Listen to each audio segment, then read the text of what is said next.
अब हम आपको जिहाद और इस्लाम का वो सही अर्थ दिखाना चाहते हैं जिससे हमारे देश के मुसलमानों को और आप सबको हमेशा दूर रखा गया है। दुनिया का कोई भी धर्म हिंसा को बढ़ावा नहीं देता, इस्लाम भी नहीं देता। इसलिए किसी भी मजहब के बारे में किसी नतीजे पर पहुंचने से पहले हमें उसके सिद्धांतों के बारे में जरूर पता होना चाहिए। इस्लाम ने हर मुसलमान के लिए कुछ खास कर्तव्य बनाए हैं।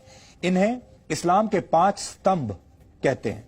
इस्लाम का पहला स्तंभ है शहादा, जिसका शाब्दिक अर्थ है घोषणा करना या गवाही देना। हर मुसलमान का कर्तव्य है कि वो इस बात की घोषणा करे कि अल्लाह के सिवा कोई और परमेश्वर नहीं है, यानी वो सिर्फ और सिर्फ अल्लाह में ही अपना भरोसा रखेगा।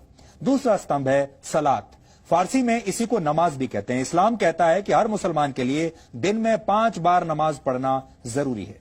इस्लाम का तीसरा स्तंभ है ज़कात, आप इसे साल में 1 बार किया जाने वाला दान भी कह सकते हैं। हर मुसलमान के लिए जरूरी है कि वो अपनी आय का, अपनी आमदनी का एक हिस्सा जरूरतमंदों को दान जरूर दे, चैरिटी करे अंग्रेजी में अगर आप कहें तो।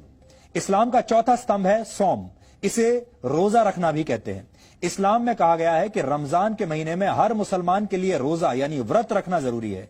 हिंदू उसे व्रत कहते हैं और इस्लाम में उसे रोजा कहा जाता है। और आप लोगों को पता भी होगा इस समय रमजान का ही पवित्र महीना चल रहा है। इसी तरह हज को इस्लाम का 5वां स्तंभ माना जाता है। हर मुसलमान का यह कर्तव्य है कि अगर वो मक्का जाने का खर्च उठा सकता है तो जीवन में कम से कम 1 बार उसे हज जरूर जाना चाहिए। यह तो हुई इस्लाम के 5 स्तंभों की बात। जिहाद को इस्लाम का 6ठा स्तंभ माना जाता है। जिहाद का शाब्दिक अर्थ है पवित्र युद्ध, लेकिन जिहाद की परिभाषा को हमेशा गलत तरीके से पेश किया गया है। इस पवित्र युद्ध को धर्म युद्ध बताकर दुनिया भर में इसका गलत इस्तेमाल होता है। आतंकवादी हिंसा और दहशत फैलाते हैं और खुद को जिहादी कहते हैं। कट्टरता को जिहाद बताकर कट्टरपंथी अपने काम को सही ठहराते हैं। आज हम आपको ये बताने वाले हैं कि कौन से काम जिहाद की श्रेणी में नहीं आते। आप इन्हें नोट कर लीजिए ताकि जिहाद के मामलों में आपके तर्क मजबूत बन सके।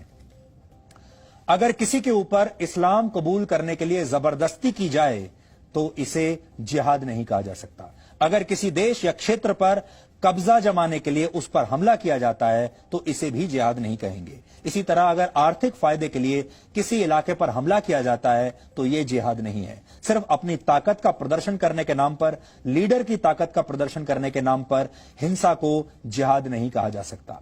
अगर निर्दोष लोगों, बच्चों, महिलाओं की हत्या की जाती है या उनका बलात्कार किया जाता है, इसे भी जिहाद बिल्कुल नहीं कह सकते। और अगर किसी पर हमला करके उसकी संपत्ति का नुकसान किया जाता है, इसे भी जिहाद नहीं कहेंगे। इसी तरह अगर किसी को हराने के लिए जैविक युद्ध का सहारा लिया जाता है तो इसे भी जिहाद नहीं कहा जाना चाहिए।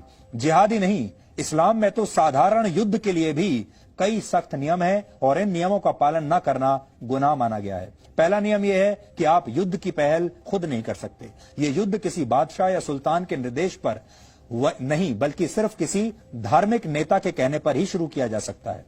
ये नियम ये भी कहते हैं कि युद्ध में दुश्मन को भी पूरा सम्मान देना चाहिए और दुश्मन सैनिकों के साथ न्याय करना चाहिए। दुश्मन सेना के घायल सैनिकों का इलाज उन्हें अपना सैनिक मानकर करना चाहिए। युद्ध जितनी जल्दी हो सके उसे समाप्त करना चाहिए। अगर दुश्मन शांति की पहल करे तो फौरन युद्ध विराम की घोषणा कर देनी चाहिए।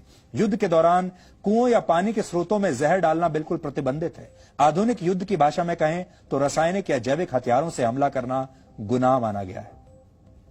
जिहाद की परिभाषा को सदियों से हमेशा गलत तरीके से पेश किया जाता रहा है और इसी का नतीजा है कि हमारे देश में जिहाद पर बात करना आपके जेल जाने की गारंटी बन सकता है। सच दिखाना आपको कोर्ट कचहरी